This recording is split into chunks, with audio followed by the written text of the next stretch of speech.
So இன்றைக்கி என்ன வண்டி அப்படின்னு கேட்டிங்கன்னா பேஷன் ப்ரோ. ஸோ ஹீரோவில் இந்த வண்டி வந்து பார்த்தீங்கன்னா இன்ஜின் ஒர்க்காக வந்தது. இந்த வண்டியில் இன்ஜின் ஒர்க் ஏன் வந்தது அப்படின்னு கேட்டிங்கன்னா இங்கே பாருங்கள், full and full oil league complaint. So இந்த மாதிரி வந்து ஒரு ஆயில் லீக் கம்ப்ளைண்ட்டோடு நீங்கள் வந்து பார்த்தீங்கன்னா வண்டியை ஓட்டினீங்கன்னா இங்கே பாருங்கள், ஸோ வண்டி ஃபுல்லாகவே வந்து பார்த்தீங்கன்னா ஆயில் லீக் தான் இருக்குது. ஸோ ஃபுல் அண்ட் ஃபுல் இங்கே பாருங்கள். அப்போ என்னென்னா இன்ஜினுக்கு கரெக்டாக போகக்கூடிய ஆயில் வந்து பார்த்தீங்கன்னா உங்களுக்கு எல்லாமே இந்த மாதிரி வந்ததுன்னா என்ன ஆகும் அப்படின்னு கேட்டிங்கன்னா, வெஹிக்கிளில் பாருங்கள் எல்லா ஆயில் சீலுமே போயிருக்கு உங்களுக்கு. பேக்கிங்கு, ஓரிங்கு இதெல்லாம் இதை பார்க்காம விட்டதுனால இப்போ இந்த இன்ஜினில் வந்து பார்த்திங்கன்னா ஒரு சவுண்ட் இருக்குது. ஸோ நம்மக்கிட்ட எடுத்துகிட்டு வந்திருக்காரு வண்டியை. இங்கே பாருங்கள், நீங்களே சவுண்டை பாருங்கள். சவுண்டு கேட்குதுங்களா? அவ்வளோ இன்ஜினே வந்து சீஸ் ஆகிடுச்சு. அவர் ஸோ இந்த வெஹிக்கில் இன்ஜின் ஒர்க்கு தான் நம்ம பண்ண போகிறோம். இந்த ஆயில் லீக் வந்து தயவுசெய்து உங்கள் வண்டியே இருந்ததுன்னா கண்டிப்பாக பாருங்கள். ஸோ இன்றைக்கி மார்னிங் நம்மளுக்கு வந்து ஸோ இந்த வெஹிக்கிள் வந்து பார்த்திங்கன்னா இப்போ என்ன பண்ணியிருக்கோம்னா நம்ம வந்து பார்த்திங்கன்னா ஸோ இன்ஜினை வந்து டவுன் பண்ணியிருக்கோம். இன்ஜின் தான் பிரிக்க போகிறோம். ஆல்மோஸ்ட் கிளச்சு கிச்சு எல்லாமே பிரிச்சாச்சு. ஸோ இப்போ ஃபுல் இன்ஜினை ஓப்பன் பண்ண போகிறோம். இந்த வெஹிக்கிள் வந்து பார்த்திங்கன்னா இன்றைக்கி மார்னிங் தான் வந்து நம்மகிட்ட ரிசீவ் ஆச்சு. கம்ப்ளைண்ட் சொன்னாங்க, வெஹிக்கிளை வாஷ் பண்ணிட்டு இப்போ நம்ம என்ன பண்ணியிருக்கோன்னா இன்ஜினை வந்து பார்த்திங்கன்னா டவுன் பண்ணியாச்சு. ஸோ ஒர்க்கை வந்து ஒரு கொஞ்ச நேரத்தில் வந்து ஒரு ஃபுல் இன்ஜின் ஓப்பன் பண்ணிட்டு கண்டிப்பாக டீட்டெயிலாக போடுறோம். வெஹிக்கிள் வந்து நம்ம இன்ஜின் வந்து பார்த்திங்கன்னா இப்போ ரிமூவ் பண்ணியிருக்கோம். ஸோ இந்த வண்டியில் கம்ப்ளைண்ட் என்ன அப்படின்னு கேட்டிங்கன்னா இங்கே பாருங்கள், ஸோ டைமிங் செயினில் சின்னதாக நாய்ஸ் வரும்போதே வந்து பார்த்திங்கன்னா கண்டிப்பாக என்னென்னு பார்க்கணும். ஸோ இந்த இடத்துல எவ்வளோ பல் இருக்குன்னு சொல்லி கண்டிப்பாக வந்து இந்த வண்டி வச்சுருக்கவங்களுக்கு தெரியும். இந்த இடத்துல பாருங்கள், ஸோ சுத்தமாக வந்து அந்த ரோலர் வந்து ஸோ இந்த டைமிங் செயின் ரோலரே வந்து பார்த்திங்கன்னா ப்ரோக்கன் ஆகிருக்கு. இங்கே பாருங்கள், இதை வந்து இந்த பக்கத்துலேருந்து எடுக்கவே முடியாது. ஸோ இந்த இடத்துலேருந்து வந்து பார்த்திங்கன்னா இந்த ரோலர் தான் வந்து ஃபுல் அண்ட் ஃபுல் உடஞ்சிருக்கு. இந்த ரோலர் உடஞ்சி தான் வந்து பார்த்திங்கன்னா இந்த வண்டி வந்து இன்ஜினில் வந்து பயங்கரமான சவுண்டு கேட்டிருக்கு. ஸோ கஸ்டமர் அப்படியே ஓட்டிருக்காரு. இப்போ கிராங்க் பார்த்திங்கன்னா வேறு சுத்தமாக வேலை செய்யலை. இங்கே வர ஸோ ஃபுல் அண்ட் ஃபுல் வந்து பார்த்திங்கன்னா கிராங்கே ஜாம் ஆகிடுச்சு. ஸோ ஒரு ஃபுல் இன்ஜின் ஒர்க்கு தான். அதனால் டைமிங் செயினில் சின்னதாக நாய்ஸ் வரும்போதே கண்டிப்பாக என்ன ஏதுன்றதை பாருங்கள். சப்போஸ் அப்படியே நீங்கள் ஓட்டினீங்க அப்படின்னா தேவையில்லாத நீங்கள் வந்து பார்த்திங்கன்னா இந்த இன்ஜின் வந்து ஃபுல் இன்ஜினே வேலை பண்ணுற மாதிரி ஆகிடுச்சு உங்களுக்கு.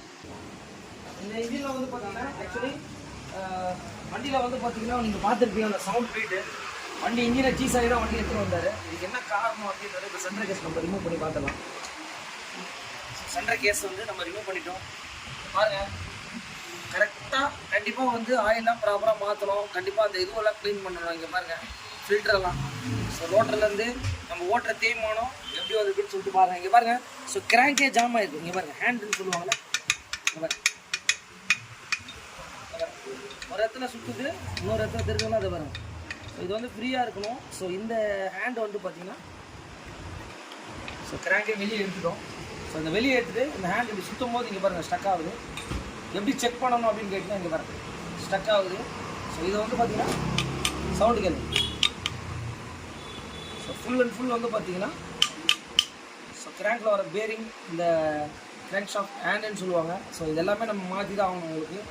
ஸோ இங்கே பாருங்கள், இந்த வண்டியை நம்ம இன்ஜின் ஃபுல் அண்ட் ஃபுல் பிரிச்சிருக்கோம். ஸோ இந்த வண்டியை ஒர்க் பண்ணி முடிச்சுட்டு கண்டிப்பாக உங்களுக்கு அப்டேட் பண்ணுறேன். மெயினாக இந்த வண்டியில் வந்து பார்த்திங்கன்னா நல்ல கிலோமீட்டர்ஸ் ஓடி இருக்குது. பட் கண்டிப்பாக ப்ராப்பராக சில நேரத்தில் வந்து பார்த்திங்கன்னா இது எல்லாமே ப்ராப்பராக நீங்கள் ஆயில் மாற்றி கரெக்டாக வச்சுருந்தீங்கன்னா கூட தேய்மானம் ஒன்று இருக்குது. அந்த தேய்மானத்தை நம்ம ஒன்றுமே பண்ண முடியாது. ஓகே, ஒர்க்குகளில் நம்ம என்ன பண்ண போகிறோம் அப்படின்னு கேட்டிங்கன்னா ஸோ இதுதான் வந்து பார்த்திங்கன்னா கிராங்க் ஷாஃப்ட்டு. ஸோ இந்த கிராங்க் ஷாஃப்ட்டை வந்து பார்த்திங்கன்னா நம்ம ரீகண்டிஷன் பண்ண போகிறோம். ரீகண்டிஷன் பண்ணலாமா அப்படின்னு கேட்டிங்கன்னா இது வந்து ஒரு கஸ்டமருடைய ஒரு ரிக்வஸ்ட் பேஸட் தான். ஸ்ப்ளெண்டருக்குலாம் வந்து பார்த்தா ஸ்ப்ளெண்டர் பேஷன்லாம் நிறைய வண்டிக்கு பண்ணியிருக்காங்க, நிறைய சக்ஸஸான ஓடி இருக்குது. அதனால் இந்த வண்டிக்கு வந்து பார்த்திங்கன்னா இல்லை எனக்கு பட்ஜெட்டில் வேணும் அப்படின்னா ரீகண்டிஷன் பண்ணலாம். இல்லை எனக்கு எல்லாமே புதுசு தான் பண்ணணும்னா அதுக்கேற்ற மாதிரி பண்ணலாம். இந்த கஸ்டமர் வந்து என்ன சொல்கிறாருன்னா ரீகண்டிஷனே பண்ணுங்க அப்படின்னு சொல்கிறாரு. ஸோ ரீகண்டிஷன்னா என்ன அப்படின்னு கேட்டிங்கன்னா இதை வந்து பார்த்திங்கன்னா நம்ம என்ன பண்ண போகிறோம். ஸோ இங்கே பாருங்கள், ஸோ எந்த அளவுக்கு ப்ரே இருக்குது பாருங்கள். ஸோ ஆல்ரெடி வண்டி சீஸ் ஆகி நின்றுடுச்சு. ஸோ இப்போ என்ன பண்ண போகிறோன்னா ஸோ 2 பேரிங்கை மாற்ற போகிறோம் உங்களுக்கு. ஸோ கனெக்ட் ராடு சொல்லுவாங்க, இதை தான் மாற்ற போகிறோம். ஸோ கிராங்க் ஷாஃப்ட் ரீகண்டிஷன், ஹெட்டோட கண்டிஷன் என்ன இதுன்னு லைவாக செக் பண்ணிக்கோங்க.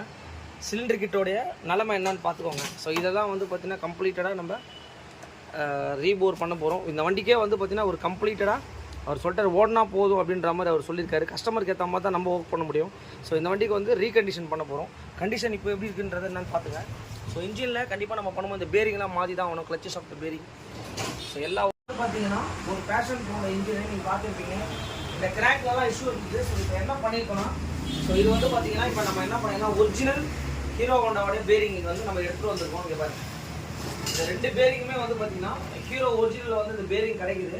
ஸோ இந்த 2 பேரிங்கை மாற்றிட்டு இது வந்து பார்த்தீங்கன்னா இது வந்து பார்த்தீங்கன்னா கனெக்டிங் ராட் அப்படின்னு சொல்லுவாங்க. ஸோ இதை தான் இப்போ நம்ம மாற்றிருக்கோம். மாற்றினதுக்கப்புறம் எப்படி இருக்குன்னு பாருங்கள், ஒரு சின்ன சவுண்டு கூட கிடையாது. ஸோ இதை வந்து பார்த்தீங்கன்னா ரீகண்டிஷன் தான் பண்ணியிருக்கோம். ரீகண்டிஷன் பண்ணலாமா அப்படின்னு கேட்டிங்கன்னா நிறைய ஹீரோ ஹோண்டாலலாம் வந்து நிறைய ரீகண்டிஷன் பண்ணுறாங்க. ஸோ இதை வந்து பார்த்தீங்கன்னா கிராங்க் ஷாஃப்ட்டை பொறுத்த வரைக்கும் உங்களுக்கு வந்து பார்த்தீங்கன்னா இந்த ஒரு மெயினான பீஸ் வந்து பார்த்தீங்கன்னா இது கண்டிப்பாக எதுவுமே ஆகாது. சைடில் அந்த பேரிங்கும் இதுவும் தான் வந்து போகும். ஓகே, இப்போ வந்து பார்த்தீங்கன்னா ரீகண்டிஷன் ஒர்க் பண்ணிட்டோம். கஸ்டமர் சொல்கிறது தாங்க நாங்கள் செய்ய முடியும். இது வந்து பார்த்தீங்கன்னா கஸ்டமர் என்ன சொல்கிறாருன்னா, சார் இந்த வண்டியை வந்து எனக்கு பட்ஜெட்டில் பண்ணுங்கள், ரீகண்டிஷனே பண்ணுங்கள் அப்படின்ட்டாரு. நம்ம வந்து இந்தியன் கேட்டகரியில் ஏபிசி அப்படின்னு அவர்கிட்ட ஒரு 3 கேட்டகரி சொல்லிட்டோம். அதில் வந்து ஒரு 3rd கேட்டகரி என்னன்ட்டாரு, எனக்கு இந்த பட்ஜெட்டில் இந்த அமௌண்ட்டை பண்ணி கொடுங்கன்ட்டாரு. சிலிண்டர் கிட்டு ஸோ ரீகண்டிஷன் பண்ணிட்டோம். பார்த்தீங்கன்னாலே தெரியும் உங்களுக்கு, பிஸ்டனு கிட்டு எல்லாமே வந்துடும். ஸோ ஹெட்டில் வந்து பார்த்தீங்கன்னா வால்வு கிட்டு ஸோ கம்ப்ளீட்டடாக நம்ம ஹெட் ஒர்க் பண்ணியாச்சு. உங்களுக்கு பார்த்தீங்கன்னாலே தெரியும் எந்த அளவுக்கு எப்படி இருந்துச்சு இப்போ எப்படி சொல்லிட்டு. ஸோ இன்ஜினில் வந்து பார்த்தீங்கன்னா கண்டிப்பாக இன்ஜின் பண்ணும்போது இதில் வந்து பார்த்தீங்கன்னா கிளச்சு ஷாஃப்ட் வந்து மெயினான இந்த இடத்துல ஒரு பேரிங் வரும். ஸோ இந்த பேரிங் இன்ஜின் பேரிங்லாம் மாற்றி தான் ஆகணும் நீங்கள். கம்ப்ளீட்டாக டைமிங் செயின் கிட்டு கிளச்சில் வந்து இஷ்யூ இருக்குது. ஸோ இது வந்து பார்த்தீங்கன்னா clutch set, so complete oil seal kit, O ring kit, packing kit. So இந்த மாதிரி வந்து பார்த்தீங்கன்னா இப்போ வர மாடலெல்லாம் இதெல்லாம் வந்து பார்த்தீங்கன்னா உங்களுக்கு வந்து பேக்கிங்லேயே வந்து பார்த்தீங்கன்னா இந்த பேஸ்டிங் மாதிரி வந்து ரெட் கலரில் இருப்பாங்க. இந்த மாதிரி ஒரு பிளாஸ்டிக் ஃபுல் கிட்டே இருக்குது. ஸோ இதில் எல்லாமே வந்துடும். ஸோ இந்த வெஹிக்கிளுக்கு இதை தான் பண்ண போகிறோம். பண்ணி முடிச்சுட்டு கண்டிப்பாக உங்களுக்கு இந்த வண்டி எப்படி இருக்குன்னு சொல்லி பீட் ஸ்டார்ட் பண்ணி காட்டுறேன். ஓகே, வந்து பார்த்தீங்கன்னா ஒரு பேஷன் ப்ரோவோட இன்ஜின் வந்து பார்த்தீங்கன்னா நம்ம மாட்டிகிட்டு இருக்கோம். பேக்கிங்லாம் பார்த்தீங்கன்னாலே தெரியும் உங்களுக்கு. ஸோ இங்கே பாருங்கள், கிராங்க்கெல்லாம் நம்ம ஃபிட்டிங் பண்ணியாச்சு. ஸோ கீர் பாக்ஸு அதே மாதிரி கேஸில் வந்து பார்த்தீங்கன்னா ரீத்ரெட்டு தான் நம்ம போட்டிருக்கோம். ஸோ இந்த இடத்துல வந்து பார்த்தீங்கன்னா கண்டிப்பாக இன்ஜின் பண்ணும்போது இதெல்லாம் நம்ம கம்பல்சரி பார்க்கணும். இப்போ பாருங்கள் எவ்வளோ ஃப்ரீயாக இருக்குது பாருங்கள். ஸோ இதெல்லாம் வந்து நம்ம த்ரெட்டு போட்டாச்சு. இப்போ வந்து பார்த்தீங்கன்னா கேஸை வந்து பார்த்தீங்கன்னா நம்ம சென்டர் கேஸை வந்து பார்த்தீங்கன்னா நம்ம ஃபிக்ஸ் பண்ணிகிட்ருக்கோம். பாருங்கள், ஸோ ப்ராப்பராக வாஷ் பண்ணிவிட்டு ஸோ இதெல்லாம் வந்து பார்த்தீங்கன்னா அவ்வளோதான். பார்த்தீங்களா? ஸோ இந்த மாதிரி தான் நம்ம ஒர்க் பண்ணிகிட்ருக்கோம். எவ்ரிதிங் நம்ம எல்லாத்தையுமே கழட்டி நம்ம பண்ணிகிட்ருக்கோம். உங்களுக்கு பார்த்தீங்கன்னாலே தெரியும் உங்களுக்கு. அதுக்கப்புறம் வந்து பார்த்தீங்கன்னா கிளச்சி ஒர்க்கு எல்லாமே மாட்ட போகிறோம். ஸோ இந்த பக்கம் பார்த்துக்கோங்க. எவ்ரிதிங் மாட்டி முடிச்சுட்டு ஸோ இந்த வெஹிக்கிள் எப்படி இருக்குன்றதை கண்டிப்பாக உங்களுக்கு அப்டேட் பண்ணுறேன். இந்த வண்டி வந்து பார்த்தீங்கன்னா என்ன வண்டி அப்படின்னு கேட்டிங்கன்னா பேஷன் ப்ரோ. ஸோ வண்டி வந்து பார்த்தீங்கன்னா ஸ்டார்டிங்கில் இருக்குது. ஸோ ஃபுல் இன்ஜின் ஒர்க்கை நம்ம பண்ணியிருக்கோம். வண்டியோட பீட் எப்படி இருக்குதுன்னு பார்த்துங்க. ஸோ இதை வந்து பார்த்தீங்கன்னா இது எல்லாமே வந்து பார்த்தீங்கன்னா கஸ்டமர் வந்து ரீகண்டிஷன் பண்ணுங்கள் அப்படின்ற மாதிரி இந்த கஸ்டமர் நம்மக்கிட்ட சொன்னாங்க. ஸோ ஃபுல் அண்ட் ஃபுல் வந்து பார்த்திங்கன்னா ஒரு ரீகண்டிஷனிங் பண்ணியிருக்கு. ஒரு ஃபுல் சர்வீஸை வந்து நம்ம பண்ணி முடிச்சிருக்கோம். சர்வீஸும் பண்ணிவிட்டு இன்ஜின் ஒர்க்கும் பண்ணியிருக்கோம். நம்மக்கிட்ட வந்து வண்டி சீஸ் ஆகிற கண்டிஷன் தான் எடுத்துகிட்டு வந்தார். பார்த்துருப்பீங்க, அந்த கிராங்க் எல்லாம் சீஸ் ஆகிடுச்சு. சார் பட்ஜெட்டில் பண்ணுங்கள் சார் அப்படின்னு சொன்னார். ஸோ பட்ஜெட்டில் நம்ம எல்லாமே பண்ணி முடிச்சிருக்கோம். அந்த மாதிரி எந்த வண்டியாக இருந்தாலும் கண்டிப்பாக வந்து எஸ்கேவை கான்டாக்ட் பண்ணுங்கள். ஏன்னா நம்ம வந்து பார்த்திங்கன்னா எல்லா விதமான ஒர்க்கும் வந்து பண்ணி கொடுத்துட்ருக்கோம் கஸ்டமருக்கு. டிஜிட்டல் மீட்டர்லாம் போயிடுச்சு, அதெல்லாம் வேணாம் அப்படின்ற மாதிரி சொல்லிட்டாரு. சார் நான் கொஞ்ச நாள் ஓடிட்டு எக்ஸ்சேஞ்ச் பண்ணிவிடுவேன் சார் அப்படின்னு சொல்லி இந்த கஸ்டமர் சொல்லியிருக்காங்க. ஸோ அதனால் வந்து பார்த்திங்கன்னா நம்ம ஒரு கம்ப்ளீட் ஒர்க்கை வந்து ஃபைனல் பண்ணிட்டோம். ஸோ இப்போ டெலிவரி நம்மளோட 6 ஆக் போயிட்டிங்கன்னா சில இடத்துல அடித்து முடிச்சுட்டேன். இந்த மாதிரி எந்த வண்டியாக இருந்தாலும் கண்டிப்பாக வந்து எஸ்கேவை கான்டாக்ட் பண்ணுங்கள். தேங்க்யூ.